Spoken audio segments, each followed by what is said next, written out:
I keep a lot of my roses from my garden, dry them and keep them for future still life projects. And the leaves in the vase are magnolia leaves that I had dried and saved. So I thought this would just be really fun to do a painting that had this color harmony of, soft yellows and greens and red violets. And I decided to put cantaloupe, shallots, brass, copper, amber, glass, the green glazed pottery, dried roses, just because the color combination looks so beautiful together. So this image is from just after I set the still life up and worked out the composition. I just quickly masked in shapes, and I used just really thin paint with Gamsol just to work out the drawing and get the basic mask shape in. So then I came back and just did a little bit of more work on the vase and the cantaloupe things, because I knew it was going to take me more than one pass to get the vase the way I wanted. So I wanted to get this kind of the first layer in so that dried so I could build on top of that. And I did use the paint with some Neo McGill, which would help it dry faster. So this is at the end of just the first day, and I probably only spent maybe a half an hour, 45 minutes at this stage just to get it. And I'm not really concerned with making sure my drawing is absolutely accurate. I'm one that really loves to find shapes and find the shapes and search for those shapes as I'm painting. Having a very defined pattern or outline or a drawing on really is very uncomfortable for me. So I decided to, I should just go ahead and film myself. And so now this is day 2, and I am just kind of going over all of the elements again, using, so with the cantaloupe I've got probably cad orange and transparent oxide red, maybe a little bit of raw umber for the darker areas, just cad orange and maybe a little bit of cad yellow and white for the actual meat of the cantaloupe. I'm putting in seeds here, and and I'm trying to build up some texture on the rind of the cantaloupe, the whole cantaloupe that's the slice has been cut out. So I'm putting in quite a bit of texture into that cantaloupe. And here I'm just massing in my shadow shapes, which are really important to me, is to get those shadow shapes. And I am trying to keep the paint pretty thin with the shadowy areas and using thicker paint in the light areas. The colors of the shallots were just so beautiful to me. Just a beautiful, beautiful, soft red violet color. So putting in more cast shadows.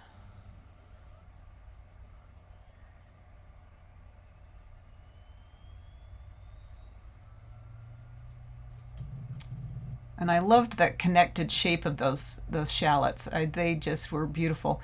That green mass that I just put in will be leaves. So it's really important for me in these beginning stages that I don't get overly detailed in a shape or think of things as an item. Like that's a leaf, so I have to paint what I think a leaf looks like.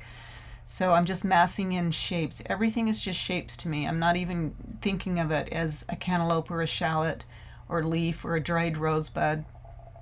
I'm just looking at shapes.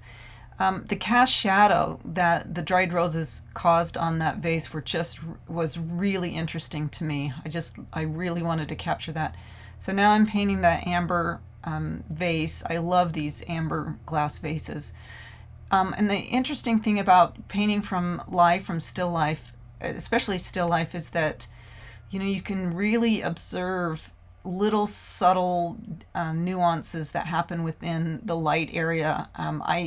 I love to see within that light area there's little temperature shifts. There were some pinks and there was some cool greens around that highlight. And if you paint just from photograph, you don't see those little nuances because the photograph is just going to register it probably white. But so painting from life is such a joy.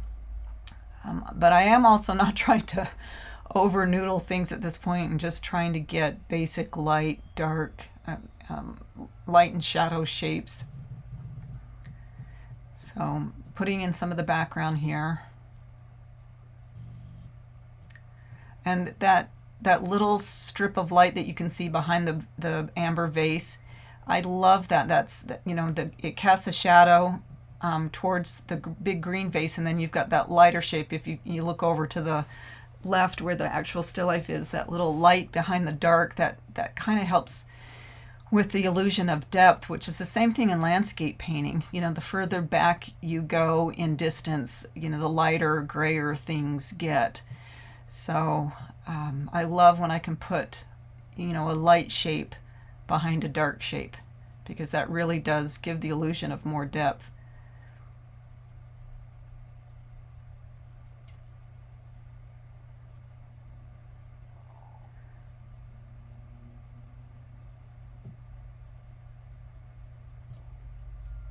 So there were some beautiful, beautiful colors that were going on around that highlight of that little brass bowl.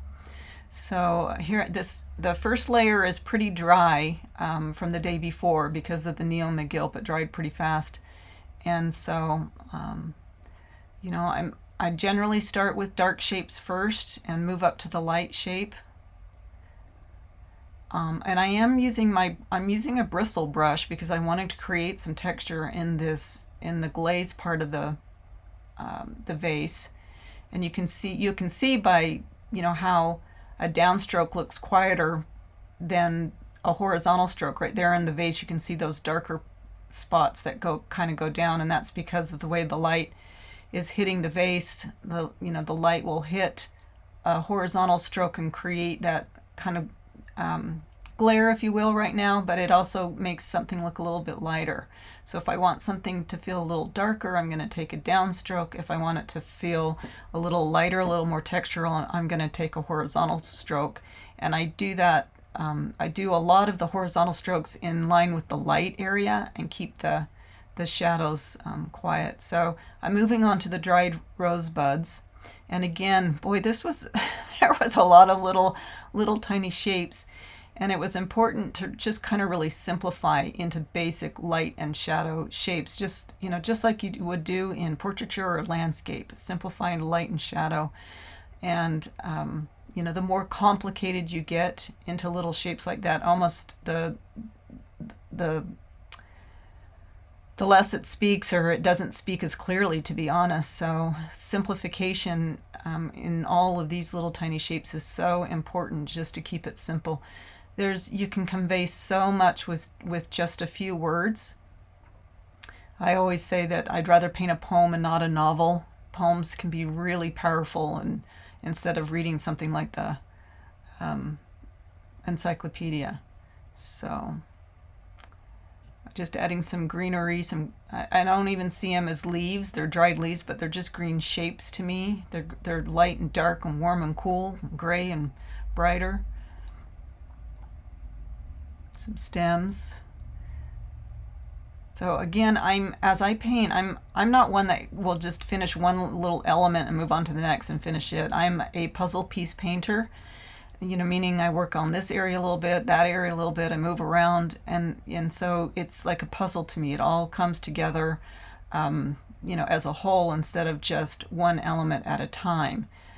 Everything is relative. Everything is dependent on the stroke you just did, the stroke you're going to do. So I find it more beneficial to jump around a lot in the painting and bring it to fruition kind of, a little bit at a time rather than just one element at a time.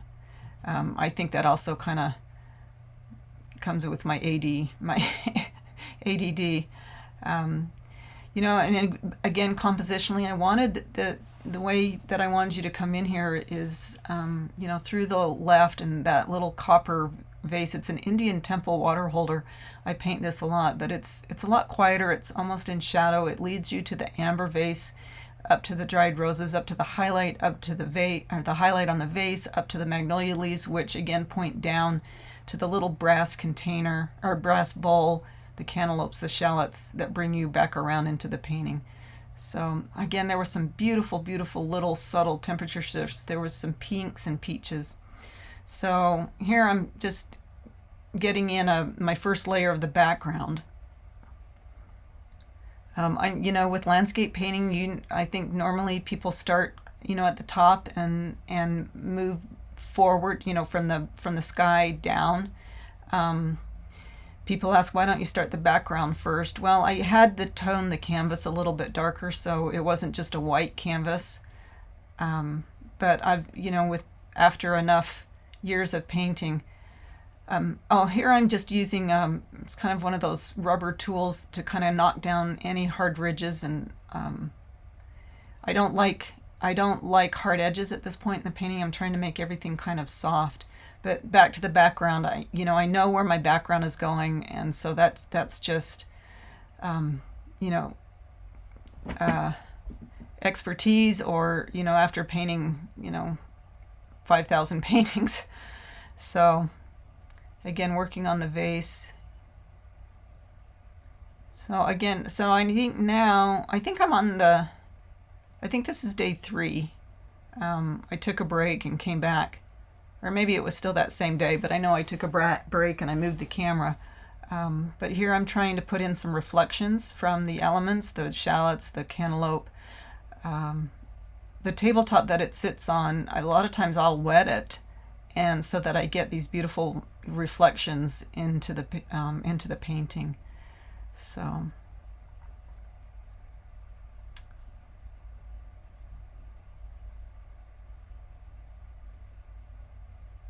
that's I think I was using a fan brush there to kind of quiet, things down. Those are some more shallots that I'm painting.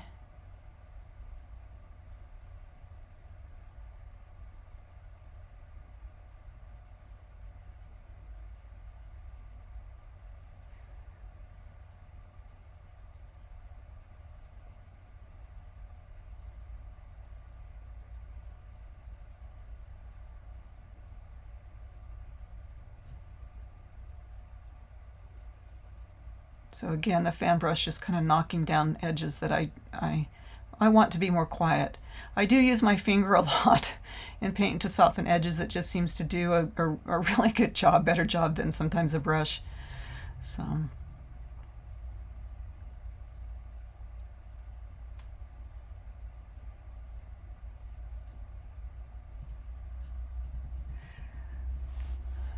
that was the end. The next day, I just came back and I basically repaint. I didn't film, so I apologize for that. But I basically redid everything that I did the day before, going over every bit of the painting on another layer. So this is probably day 3. And you can see again,